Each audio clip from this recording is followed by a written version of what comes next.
and gentlemen, can I please have your attention? I've just been handed an urgent and horrifying news story. And I need all of you to stop what you're doing and listen.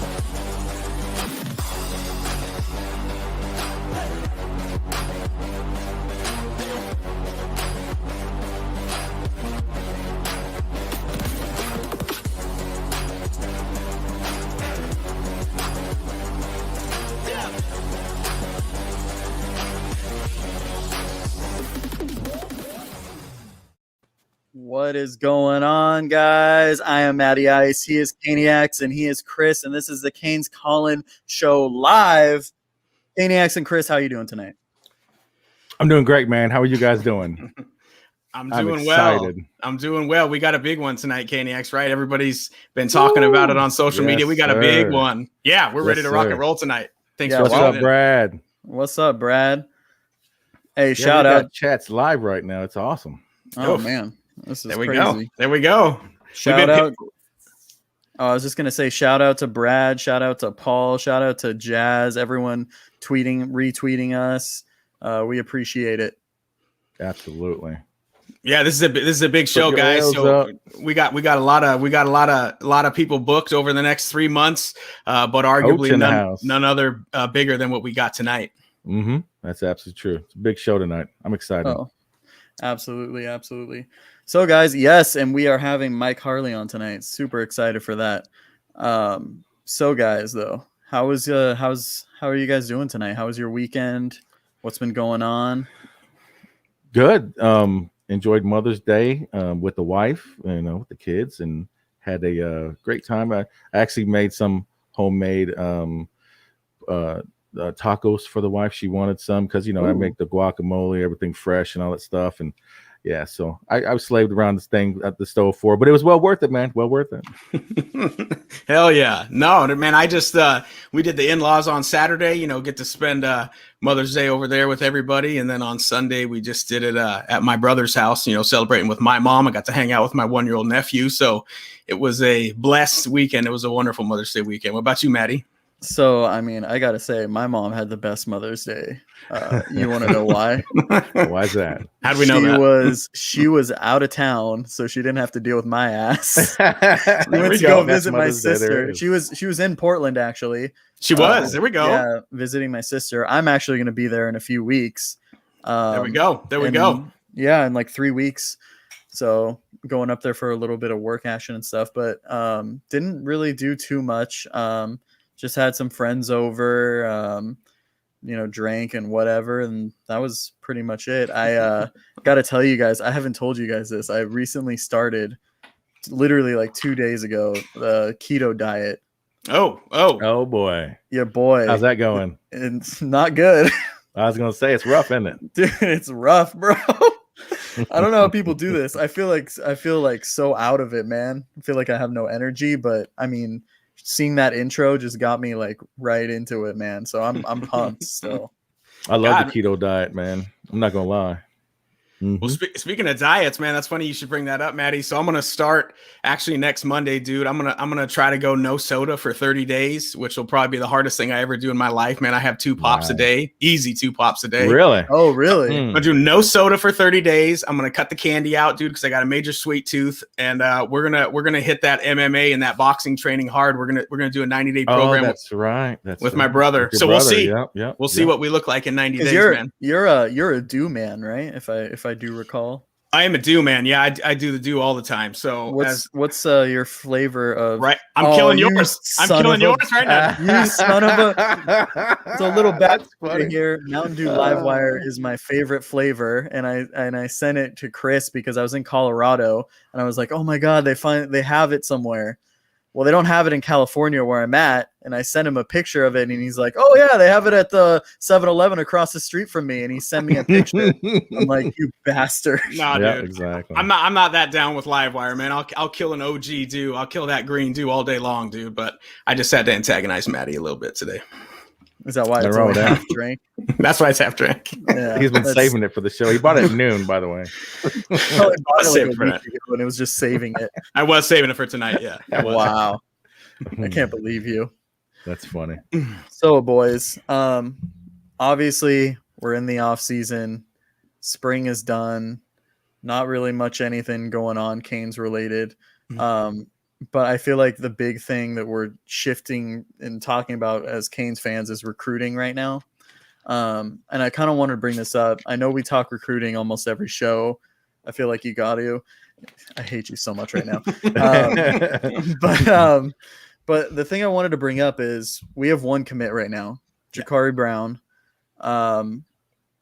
What are your guys' feelings? Obviously, this time of year, last year, we had more commits. Usually, I feel like for Miami, we have a huge list of commits and we're fending everyone off from, taking our guys. What are your guys' thoughts, though, on this class and, how you think it's going to progress and sure up by the end of it? I'm not too worried because we're not the only school that's going through it. I mean, we're not the only one. I mean, it's once June 1st hits, we have the cookout. Everybody else is going. I mean, we get people on campus. The hype's back up. People have been sitting around. I'm not worried. I'm not worried at all. Now, if it was, August, September, yeah. But now, no, not right now. So that's what I was. Yeah, go ahead. So that's what I was gonna kind of ask both of you is like, when is the time that you would be worried? For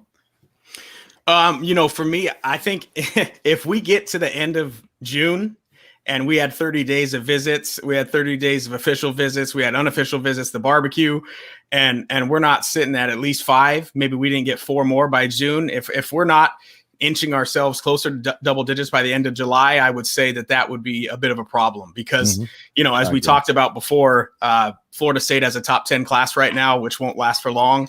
Florida is snagging players. They just got Jakari Brown 7-on-7 teammate Isaiah Bond. So it's not something to be worried about, I would say, on full alarm alert right now, but it's something that we need to pay attention to. And I think a lot will be told in the month of June. Yeah, and you mentioned Florida. They're the number 23 recruiting class right now as we speak. They just picked up Isaiah Bond. Obviously, FSU is actually recruiting pretty well for a dumpster fire. They're the number 9 class, and they have 9 recruits. Does that worry you guys anymore? What do you guys kind of think in that way? Do you think we'll see some decommitments, at least on the FSU side? I don't know. What do you think, Kaniacs? You hit it up. I don't know about decommitments right off the bat. I mean, there's only they got nine so far. Yeah, it's hard to tell. I mean, it's going to be weird this season. I mean, COVID last year, nobody's been on campus on anybody's campuses anywhere, so it's hard to tell. I mean, who knows? Who knows, to be honest.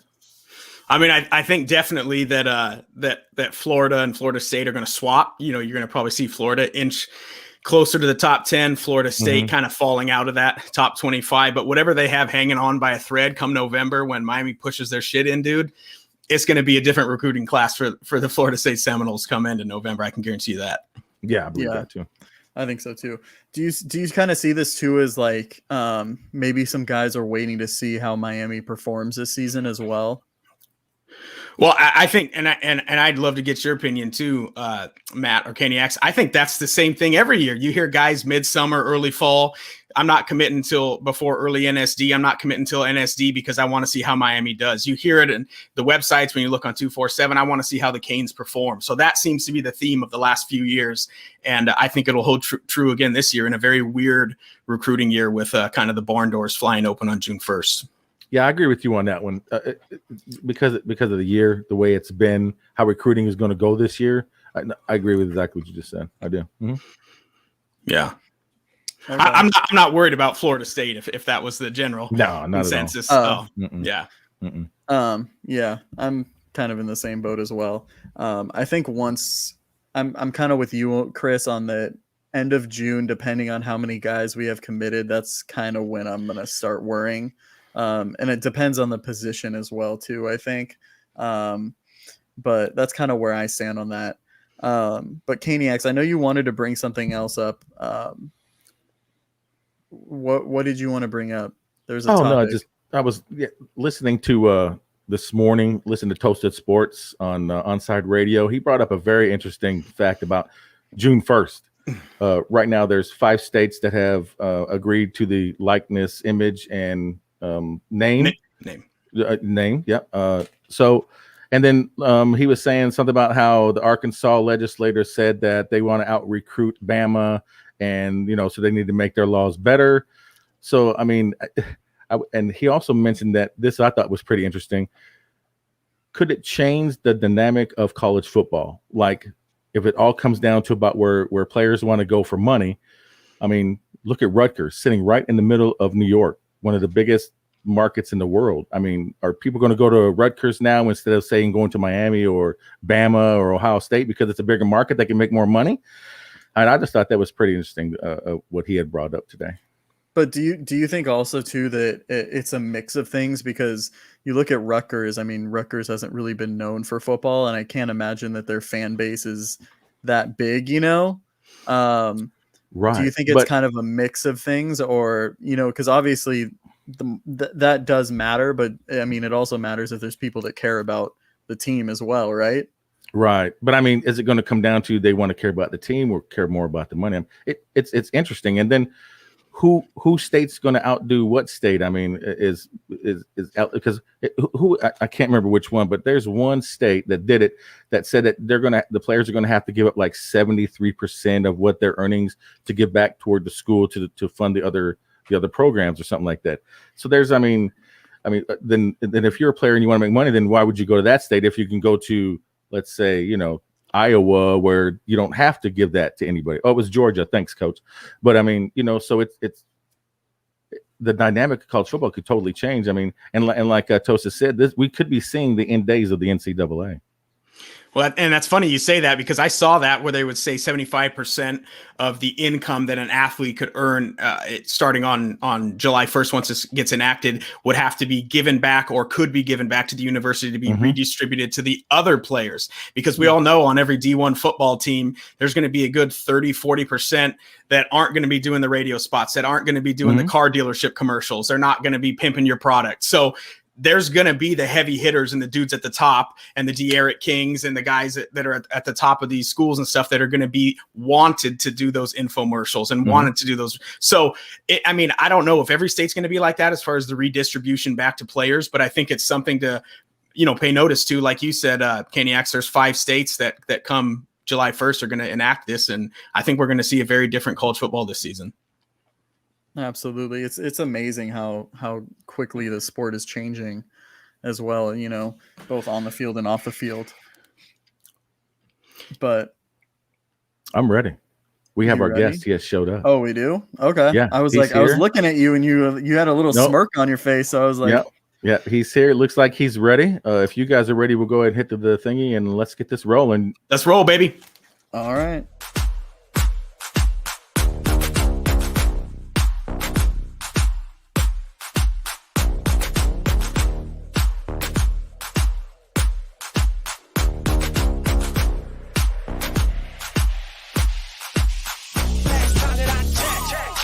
Chains on my neck.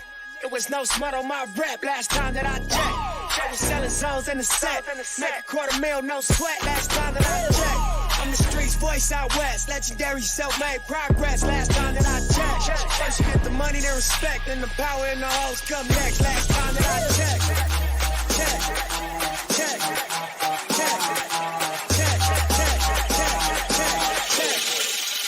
Last time that I checked.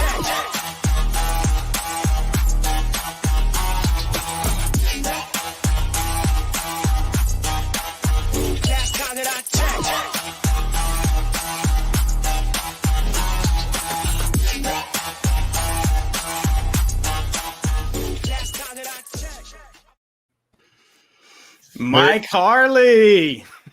Hey, what's going on, man? Welcome to the Canes Call-In Podcast, bro. How you doing? I'm doing great, man. I'm out here in Dallas, training, and I'm doing fine. That's awesome. I like it. Well, hey, Mike, I wanted to say, I speak for all three of us when I say we really appreciate you taking time out of the schedule today. We see your Instagram story. You're busy. You're training. So, thanks for spending a little bit of time on Tuesday night with us here on the show. No problem, man. I got you.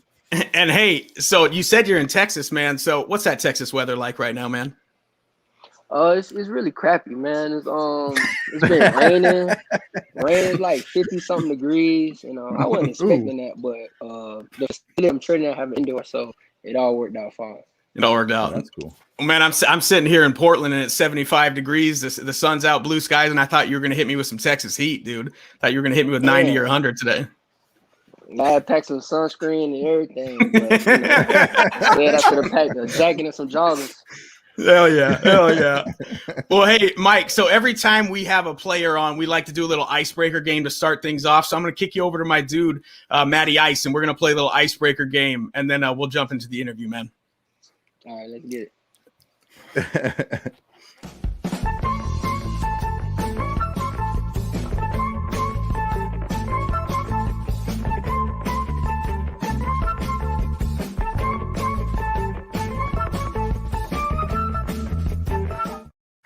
He's All looking right, a little Mike. nervous. Look at him. He's like, what did I get myself into? You're right. No, it's all good. It's all good. We got a little game for you here, Mike. So it's called All Hype Sounds Right. Basically, you're going to tell us if something's all hype or if it sounds right, sounds legit to you, like it's going to happen. First question. I know you're in Texas right now.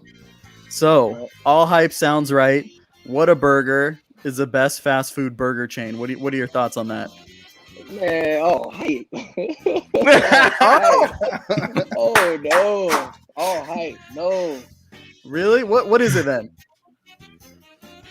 It's all hype. Like, I would have Burger King and Whataburger. Like, Whataburger. Oh, really? Okay. Did you just say he'd have a Whopper instead of Whataburger? He'd have a Whopper? Said he'd have a Whopper instead of a Whataburger. Yeah. Okay. Great. I wasn't expecting that. Okay. All hype. All hype, apparently. All right, second question. I know you played a little QB in high school. And I know some of the wide receivers also did in high school. So all hype sounds right. Mike Harley is the best QB in the wide receiver room.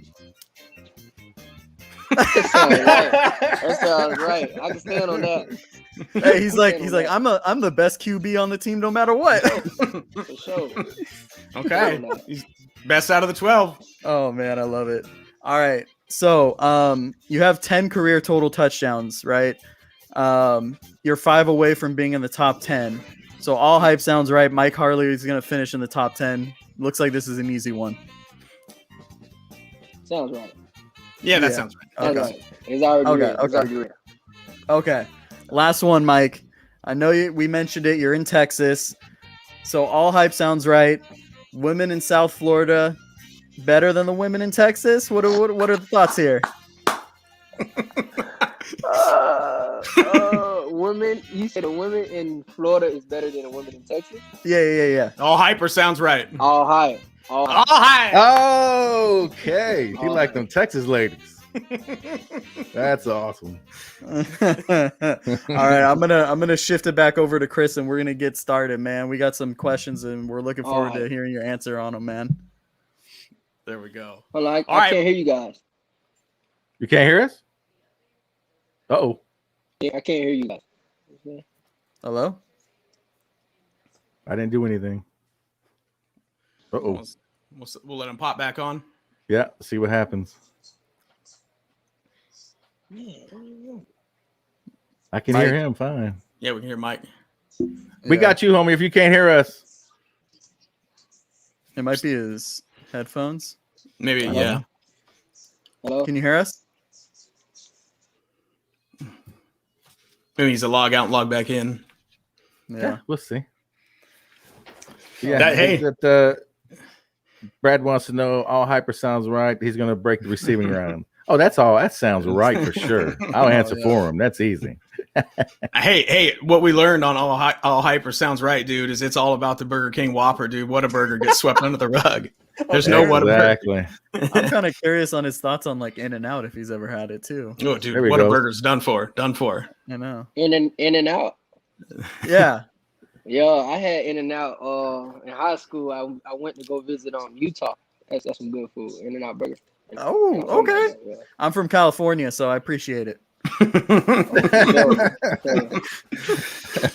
All right, Mike. So hey, let's jump into this interview, man, and we'll get the Canes fans what they've been asking for, man, and appreciate you joining us. So hey, first question I got for you: talk to us a little bit about spring ball. What kind of strides and gains that you made, and what specifically you were working on in spring ball.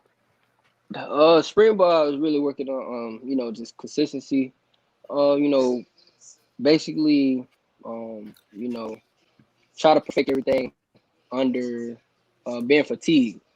We up tempo offense, and we can go on like a 10-play drive, and I was training myself to just push the fatigue, make sure my route depth the same, make sure my route crisp, catch the ball, because it's easy when you fresh. Sure. And I was just working on that, and consistency, route running, just eye placement, and really just bringing the young guys along, teaching them how to practice. You know what I'm saying? Because spring we had scrimmages against each other. We had 15 practices, so I was really teaching the guys how to practice, man. Even though practice can start off bad, I set the tone, and I tell the young guys like, let's go pick it up. This is y'all time to get evaluated. So I feel like sure, y'all should go out there every day and take advantage of it, because what you put on film, I mean, the coach is going to take that, and look at that, and and they're going to be like, okay, I know what to do with this guy, I know how to use this guy, and it's going to lead to the season. So basically, I was just telling them, it's y'all interview, and I was just showing them the right way how to do things. For sure. Well, that's funny, because you kind of took my second question away, which was exactly about that. And so I kind of wanted to know how, as the senior receiver in that locker room, how are you helping the young guys, maybe, for spring practice, or now that we're in the off season, in like that senior mentor role, what kind of things are you helping them with, not just maybe on the field? Oh, it's really just doing the little things right. Going to class or coming to appointments early, or just doing the little things right. Clean your locker, like you know what I'm saying. Pick up trash. No, for real, pick up trash off the ground. No, you're right. Like little things like that. That transition over to your game. Believe it or not, what I'm saying. Make your bed when you wake up first thing in the morning, because you have a clean bed, you have a neat bed. 9 times out of 10, you're gonna have a great day. So it's like absolutely. So I'm teaching them little things like that. Because that sounds like a Hall of Famer. Yeah, so you're on a scholarship at University of Miami, so you're I mean, usually you're good. You know what I'm saying? So it's the reason why you're here. But try to do the little things right on the outside to make you a better person. No, there's Absolutely. somebody that played for the U that wears a gold jacket that pretty much said the same thing. It's the small little details. His name is Ed Reed. Matter of fact, you probably talked to him a few times. But yeah, that was one thing. He the smallest details, and he said about his roommates the same thing. He would jump on his roommates for not picking up the trash or dish, whatever. I'm sorry. Go ahead. I just thought that was interesting. Oh yes, most definitely. Every day, little things, 3 little things, Trey. He won't even call me on my name. He call me Trey, like 3. So like little things, 3, little things, 3. All right, see you later. Little things, 3, little things. There you go. That's awesome. Like that. So, Mike, over the last few years that we've watched you, you've obviously gotten progressively better each year. And I would attribute it to what you just said. You do the little things, right? So last year, 57 receptions, 799 yards, 7 TDs. And you're sitting at 1,615 yards for your career. So basically, when I broke this math down, if you have a 952 yard receiving season, you'll beat Santana Moss's career receiving yard record, which is at 2,546 yards. So we all know everybody gets opportunities in Rhett Lashley's offense. Everybody does. But what would that record mean to you if it works out that way this year? Hey, it means everything to me. You come to colleges like this, to break records, to be remembered, to win championships. But really, to me, it really shows the younger guys, like, never give up, because, how my career started at University of Miami, and you know how it's progressing. You know, it's really a living testimony. Showing off, you know, I stayed down through it all. I put my head down, I grind, and you know, Absolutely. try to make the best of my opportunities. You know, started off with some drops, and you know, just keep pushing, man. Never give up. Yeah. You know, don't even think about quitting, going to the portal, things like that. So, just my testimony, you know, being a reception leader in school history, just you know, show young guys like your freshman year, your sophomore year, things not looking too good. You know, just keep going. So, Absolutely. I pray I break that, and you know, the rest is history.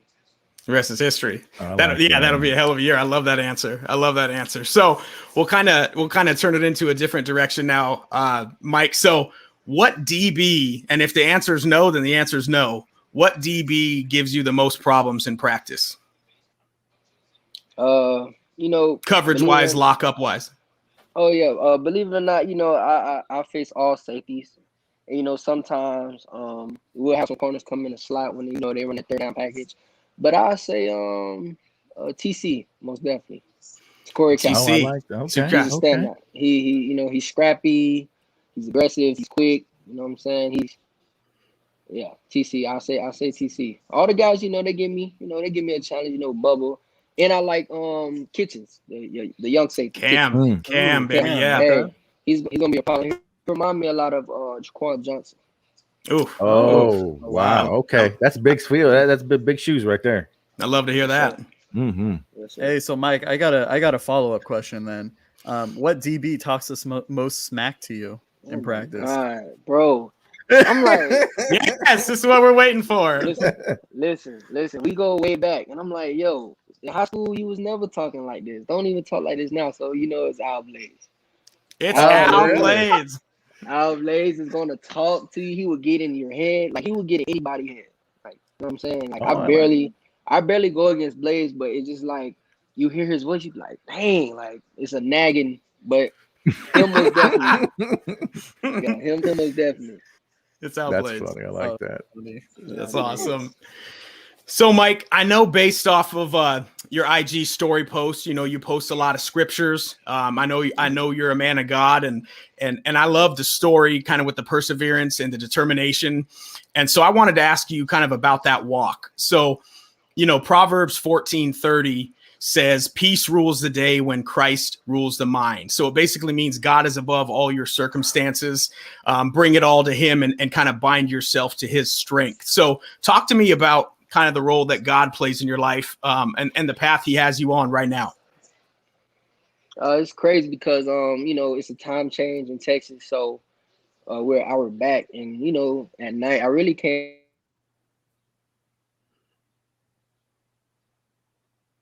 Oh, we lost him one more time.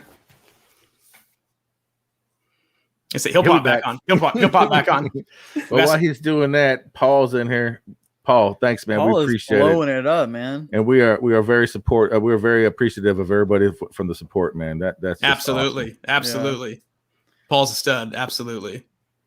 He will get better year after year. It's the Lakes way. That's right. All right, here he's back. He's back on. There he is.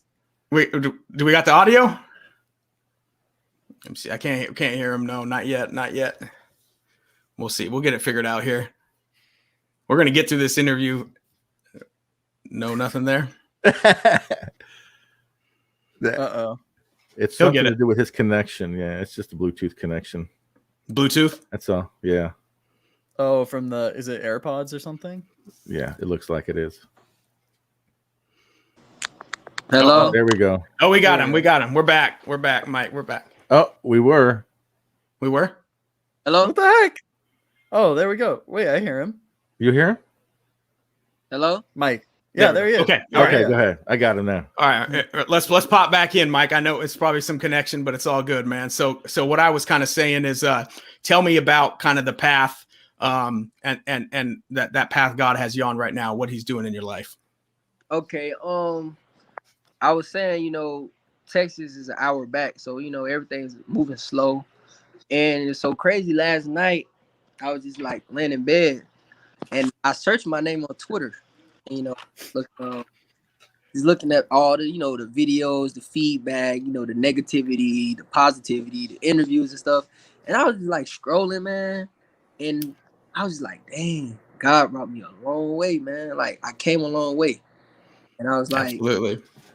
without God and my parents, like, you know what I mean? I would have been in a dark place for a long time. So what I'm getting at is just like, you know, God is amazing. Like he's real. He's real. Absolutely. Like, he work in mysterious ways. He work in weird ways. And, you know, with me, I just, you know, I just put my trust in him. Like I feel like if I have a conversation with God in the morning, my days go by smooth. And, you know, I catch myself like I'll be on the practice field, I'll be in class or even cooking or something, you know, I see a quick prayer and I just, you know, talking to him, like, you know, keep the worries away. So just I've been heavy on God since my freshman year when I first got in. I've been heavy on him. Then I faded away when things weren't going right. Sure. You know, and you know, we're all not perfect. So I felt myself drifting away. You know, I had Coach Rick bought me a Bible, bought all the freshmen a Bible when you first Mhm. campus. And as you can see, I read a Proverbs every day. You know, it's a lot of Proverbs, so but it's like 31 days in a month. So, Yep. you know, I read, you know, every day, highlighter, whoop, whoop, whoop. And then, you know, as time got on, sophomore year, I barely touched the Bible, like collecting dust. Mhm. Junior year, you know, I really went into it. And then, you know, senior year hit, this one, like, you know, I got guys like Elijah Moore that just got drafted. He's heavy in it.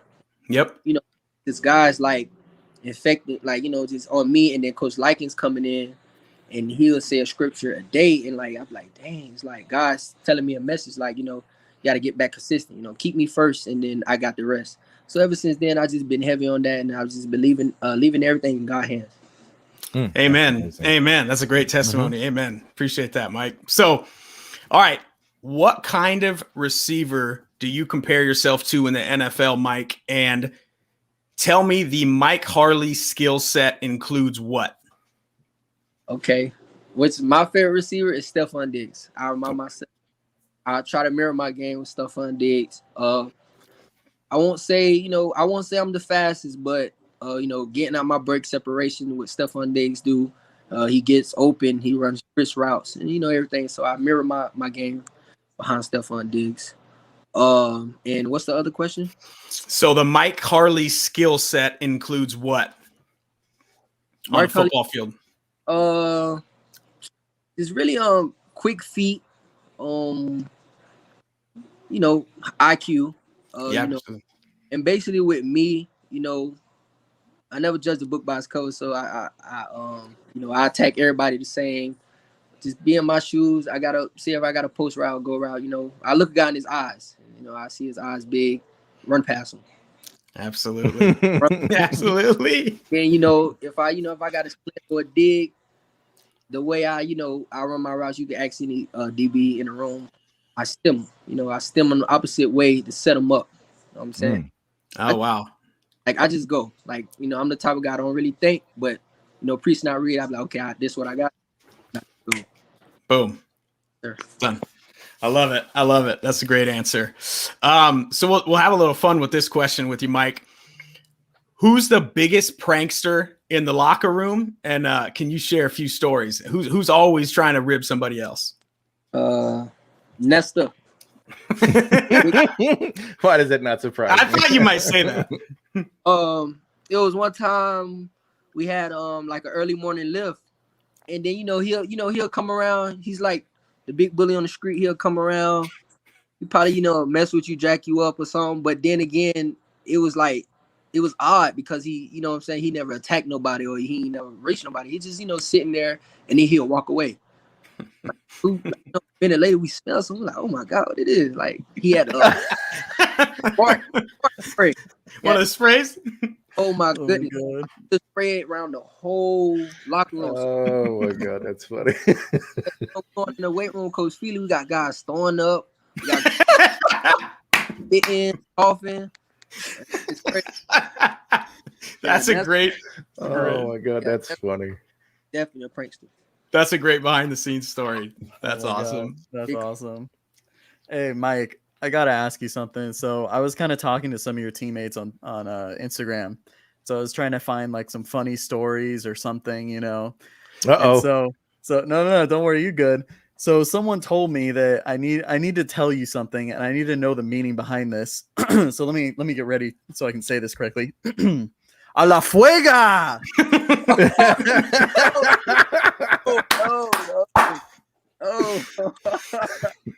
Oh man. Oh man. Oh man. Oh man. Oh man. Oh okay. It's a it's like a video of an old guy, and it's inappropriate, but he's actually trying something, and tried it. He's like a la venga, like ooh, dang, like you know what I'm saying. And it's like it was funny the way he said it. So I sent in the wide receiver group chat, and we had a guy named El Lugo, walk on receiver El Lugo. He's Puerto Rican. He's one of them into something. So what it means. And basically it's a bad word. So me, I'm like, oh yeah, I'm gonna take it around with this one. I just said like, I'm not cursing, but it's like I said, and the whole receiver group started laughing. That's funny. Crazy. That's great. That's great. That's great. So Mike, so I don't know any Canes fans that don't love Mike Harley. We're all rooting for you. Coming from the powerhouse like St. Thomas. So what I wanted to ask you is, what does being a Miami Hurricane, what has that meant to you these last 4 years? Can you guys hear me? Yeah. I'm good to go. Okay. What that means, before NFL, before the high school St. Thomas Aquinas I went to, all I remember is like, you want football on TV. You know what I'm saying? I just know orange and green, turn on TV on a Saturday, I see it, I turn on ESPN, it's talk of the town. Walk to the grocery store or whatever at a young age, I just see everybody with a UM jersey.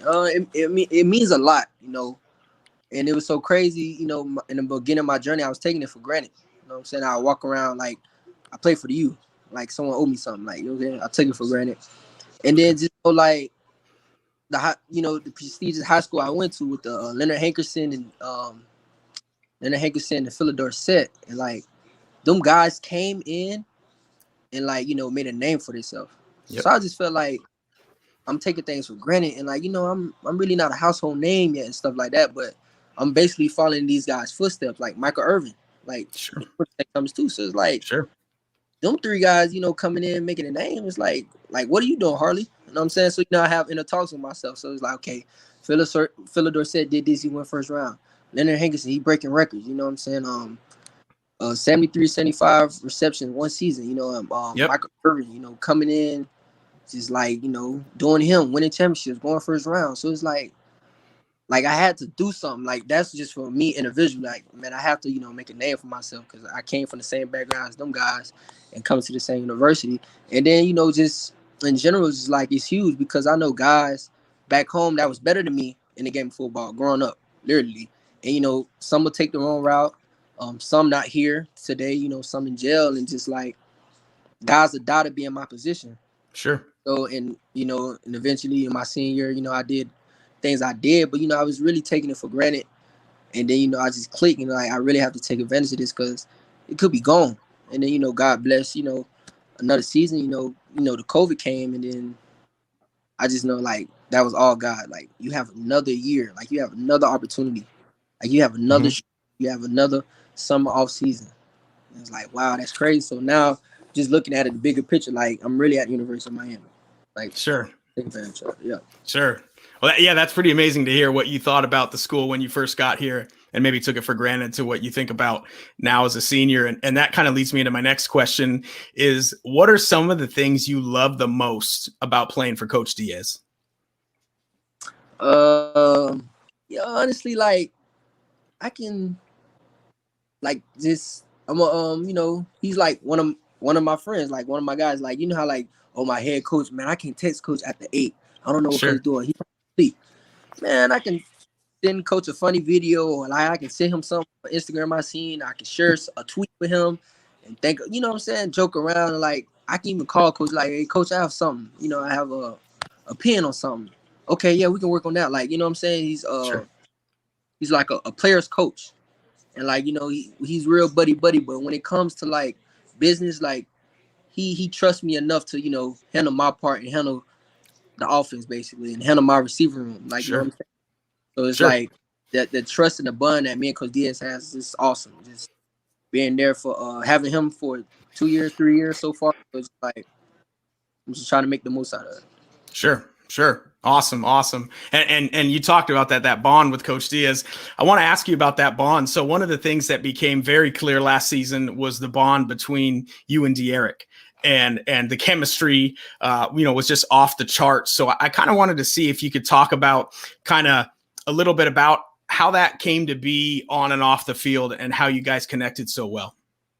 Honestly, a lot of people don't know this, but when De'Eric first came, we got in an argument. But yes. Like, and it's so crazy. Nkosi Perry, my guy, you know, Jaron Wells, my guy, Malik Rozier, he was an older guy, and you know, but we never bumped head to head. It was, you know, it was always like, okay, bet, you know, we was just really yes man, which is, you know, it's not a good thing. Sure. And when it was okay. It was let me get it right. It was a week of discretionary, meaning like you don't have to come, but you know it's mandatory. Yeah. Right. Yeah, I got you. And you know, I took it off because I think I was up north training or whatever. I think I was in Atlanta training and stuff.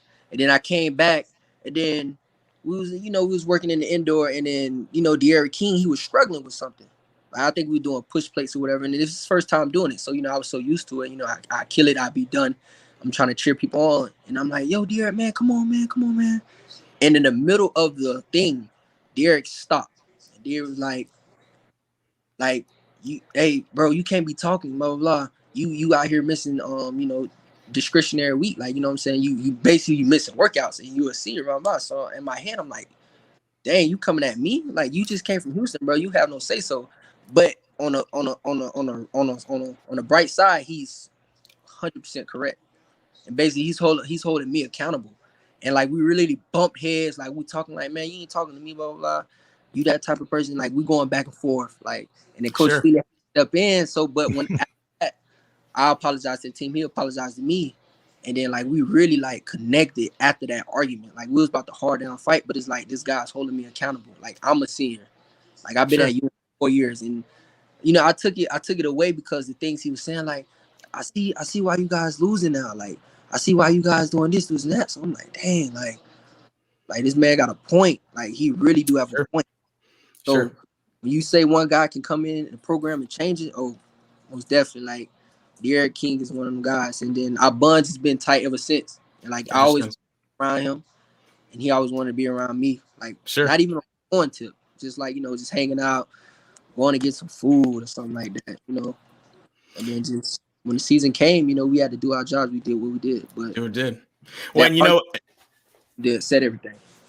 Yeah. And, you know, like what, you know, when you're trying to hold, you know, someone accountable, maybe you're the new kid on the block or whatever, it's all out of love. Just sometimes it might get rubbed the wrong way, kind of like what you were saying, but it's just context, right? He was on the same page as you. It was just maybe coming at you a little different. Yeah. I was like, hold on, what he's talking about. But I was just like really trying to clap back, but I really want to understand what he's saying. He had 100%, like, he was correct. He had a point. So instead of me, you know, like being belittled, you know what I'm saying, I was just trying to like talk a little bit, but at the same time, I'm really listening. Like, damn, man, this boy right. So like, I gotta apologize to him as a man. Oh, that's great right there. Absolutely. All right, I'm gonna bring something up to you, Mike. We all know what's going to happen in July 1st because Florida's already passed the law for players to start getting paid for the name, image, and likeness. And a guy today brought up an interesting point, and I just wanted to get your opinion on it. How do you feel that this is going to affect recruiting? So do you think that kids will be more interested in going to a school they want, or do you think they're going to start looking for maybe a paycheck? I feel like, you know, okay, I feel like the, you know, guys coming in, they're going to look for a paycheck. I mean, obviously, you know, money first, you know, this guy's going to look for a paycheck, but you're going to have these guys on this hand that love the game, period. You're going to have these guys, you know, want the money, you want the fame, you want this, you want that. But, you know, at the end of the day, it's going to separate. You know what I'm saying? The guys that love the game is going to separate. So, it's things, money comes with it. You know what I'm saying? It's like the NFL. You have some guys that love it, that want to be legendary, and have a gold jacket. And this is some guys that want the flash, want the followers, and just play for the money. But little do you know, this game not for long. And the money comes with it. It's like football is what you do. It's what you love. The money just comes with it. So I just feel like it's going to affect recruiting totally. You know what I'm saying? You don't want to struggle in college, because, guys like us, like older guys, we really didn't have that. They just not bringing this rule. Mm-hmm. Guys don't want to, come in for the money. But, at the end of the day, cream will rise to the top. The separation is going to separate. The guys that love it, not for the money and all the flashy things, and then guys for it, it's going to separate. It's going to all balance itself out. I got you. So you don't have a worry that like the Alabamas, since they're in a small market, you got like Rutgers who's in a huge market, people might start. Oh, did we lose him? I think we lost him. Oh no, he's there. So do you think that people might choose like going to Rutgers over like Ohio State or Alabama because they might get money, especially guys who think that? Oh no, not at all. I didn't. I got you. They'll be a fool, man. They'll be a fool. Like my ass ain't going to Rutgers. Oh man, you got an opportunity to come in at a big university, start, for a starting position, but you go to, not belittling those schools, but you go to an outside. No, I understand. Money. Sure. Mm-hmm. That don't make no sense. Okay. Good. I just wanted to hear what the player had to say about that. Yeah. There we go. All right, Mike. So is there a wide receiver faster than you or second best to you on the 40 on that football team right now? Who comes in at that second slot? Charleston Rambo. If you say 40, Charleston Rambo. So he's damn close. He's right there with you. Yeah, with him, his stride, he take lesser steps. It's just me with my acceleration, my turnover. But like for 40, I say Charleston Rambo. And if you go on long distance, I say Keyshawn Smith because Keyshawn Smith is a burner. Burner, man. Total burner. Well, and that leads me into my next question, which it's just crazy. This is how this is working out today. But my next question was going to be, what was it like practicing and getting to know Charleston Rambo, New Cane's receiver coming in from Oklahoma? What was that like in the spring? Honestly, it was really more debating, like more debate. Like Miami, we'll beat Oklahoma. Y'all play Big 12, y'all don't play nobody, this and that. It was mainly like all that, but at the same time, he'll end the conversation like, well, I'm here now. None of that matter. And then, in the spring, just with him, just getting adjusted to the Miami Heat. Because, that Heat different. You know what I'm saying? He's from Texas. Mm-hmm. Play to Oklahoma, they'll have a little win. But, out there on Green Tree, man, it's just your heart and some water. You know what I'm saying? So, yeah, exactly. Basically, like what you facing the first 5 practices is mental. Your mental battle. Like you're physically going to catch a ball. You're going to go deep. You're going to catch a slant. I was like, bro, it's all mental. Like fight through it. When you fight through it, you learn how to fight through it. You're going to be a beast. And then, the second on the back end, the second half of spring, he came, earned his position, and he just came a complete receiver, learning everything, running, doing everything full speed. So with him, I was just, embedding, because, he's an older guy, and I was just embedding the mental part with him. Sure. Absolutely. So a question that I was really looking forward to today is if the Mike Harley of today, senior wide receiver Mike Harley, could go back and talk to freshman Mike Harley, what would you tell him with everything on this journey? Doesn't have to be off the football field stuff either. We can talk about on the field. He's like, let me write it down. Yeah. What advice would you give freshman Mike Harley based off of what you've seen and known over the last 4 years?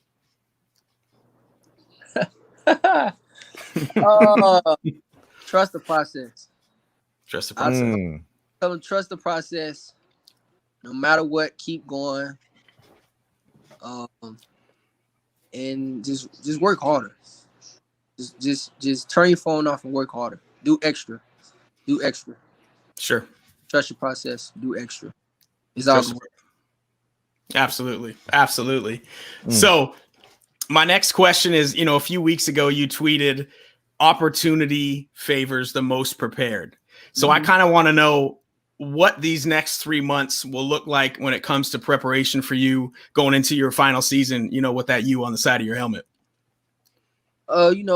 Just me, the physical part gonna come. Sure. Everyone does the same thing. Everyone has the same lift as Coach Feely. Everyone has the same amount of sprints as Coach Feely. It's what you do on the outside to separate yourself. And with me, my job this year and my goal this year is not about me, because I know what I'm going to do at the end. I overcame adversity, and I'm on a mental stage where my mental is up and nothing really can't get me down. So my goal this year is bringing guys along with me. Because at the end of the day, it's 3-4 receivers out there on the field. Mike Harley can't do it himself. Sure. So if I can bring, Rambo with me, Xavier Screpo, even Mark Pope and D. Wiggins, if I can bring Michael Redden, the younger guys, all of, with me, doing extra, doing the little things right, getting the mental right, studying film. If I can quiz them, beating this coverage, what play beat this coverage, you know what I'm saying? Absolutely.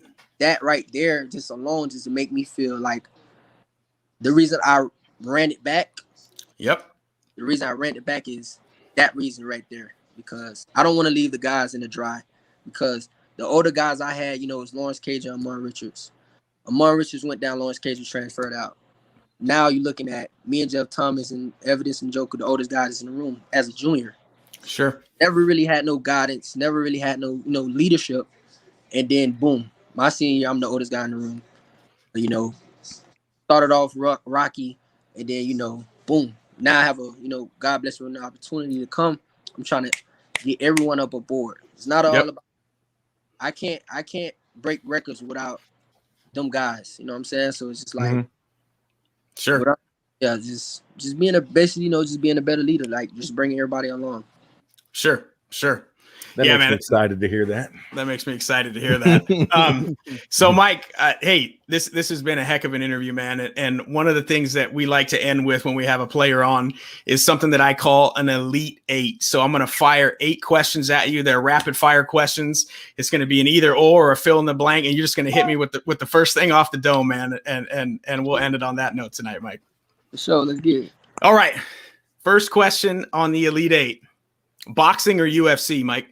UFC. Mike Harley's biggest pet peeve? High jeans. High jeans. All right. High jeans it is. You can't be rocking them high waters around campus. Hell no. That's no. Hygiene, like in deodorant. You need deodorant. You said hygiene. Okay. Oh, yeah. No, man. Hygiene. Yeah. Oh, God. You said hygiene. Okay. So deodorant. All right. Number 3. Favorite rapper? Shy Glizzy. Okay. Best barbecue side dish? Macaroni and cheese. Macaroni and cheese. All right.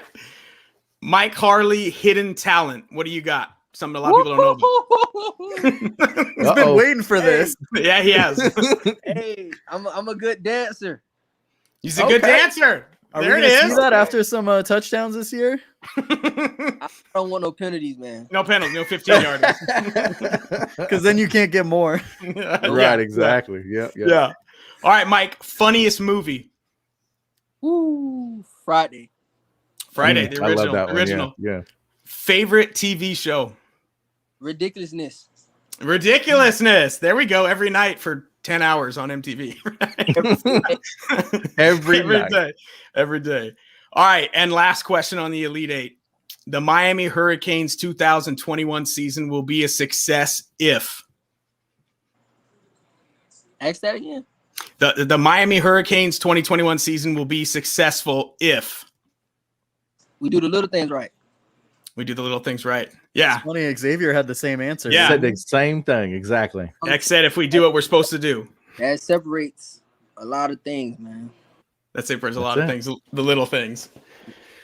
Well, Mike, I want to speak for the three of us. Having seen interviews with players on TV, we've all seen, NFL college players, sideline interviews, on the couch interviews. You have came across as one of the most well-spoken and selfless and humble. You know, the humble don't stumble. and you've came across as a true senior leader. And so I really, really appreciate you spending time with us here on a Tuesday night, man. And I know all the Canes fam does as well. Yeah, most absolutely. That, man. You know, I'm basically just trying to rub it off on the younger guys, man. You know, it's not all about you. And you know, when you do you ball, you know, you're gonna get blessed with that. So it's just like, you know, just stay humble. Stay humble. There it is. Hey, go get yourself a Whopper, man. You're in Texas. Go get that Whopper. That's funny. The Robert. No, but he's in training though. He might not be able to have the whole Whopper tonight. Maybe a Whopper Junior. No fast food this week, man. Yeah, none this week. Mike, thank you, brother. We appreciate it very much, really man. Appreciate it very much. Have a great night and good luck with your training. We'll see you soon, buddy. Stay blessed. You too. Thank you. Hey, Mike.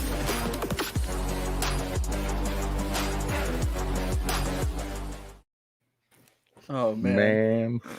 Hot That damn. was funny. I think I lost my shit when he was talking about what a burger, dude. He was like insulted. Yeah, exactly. He was like insulted that I brought it up. He was, man. He acted like that was dog food, dude. He was not feeling that. No, he didn't like that at all. That was awesome. Well, dude, what an interview. What an interview, for Mike Harley doesn't do a lot of press. What an interview. And I know everybody watching on YouTube live right now on the YouTube channel, that was a hell of an interview. That was great. Great. He was candid. He was open. And hearing what he had to say about what he wants to do with the people behind him. Yep. And that comment, I mean, as soon as he said, you know, you got to pick up the trash, you got to do this. And I mean, that I just went right back to, because I'm an old guy. I went right back to old Ed Reed, man. I mean, that's just, and if we can get the mentality back to that, absolutely, man, the program, we can get back there. We can get back. I mean, honestly, when he talked about that story with De'Aaron King, when De'Aaron King first got there, and you know, the whole discretionary week, I mean, I don't think anyone's heard that story, so I think that was something that was really cool, you know. And I think it makes a lot of sense because I see a lot of similarities. Obviously, we haven't talked to De'Aaron, but I see a lot of similarities, you know, just the work ethic and everything. So I can see why they kind of bumped heads in that moment, you know? Sure. So, super interesting. Really fun interview. That was awesome. Right. Well, on that point, I get why Mike was upset. He was, you know, in Atlanta. He's training. He's doing his thing. Sure. But Derek's like, you can do your training, but we're a team here. You know. Sure. You know. Sure. Yeah. Sure. And yeah, I love it. And hey, and sometimes when two leaders, you know, chat things out, it comes to a head. And those guys are both leaders. Absolutely both leaders. But isn't that the best though? You get with somebody, you air everything out, you end your differences, and usually you guys become best friends anyway. Absolutely. You know what I mean? Because it's all out on the table. There's nothing to hide. Everybody knows what you want, what they want. I mean, it's great. Well, he better, man. That's the guy throwing him the ball. That's true. Well, point. Yeah, you got a point. All right, Caniacs, you want to close us out? Are you guys ready to end the whole thing, or you guys got anything else you want to talk about? Let's hit that. Let's hit that. Yeah, let's hit that stat of the week, bro. You ready?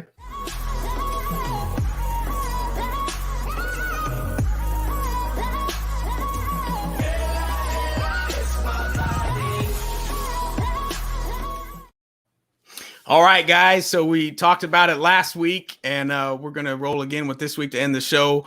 The stat of the week. So this week's stat of the week, it's Manny Diaz's last Miami defense in 2018 versus the last three national champions. Miami's defense in 2018 gave up 278.9 points a game, which was fourth best in the nation. The 2018 champs, Clemson, gave up 285. That was the fifth best in the nation.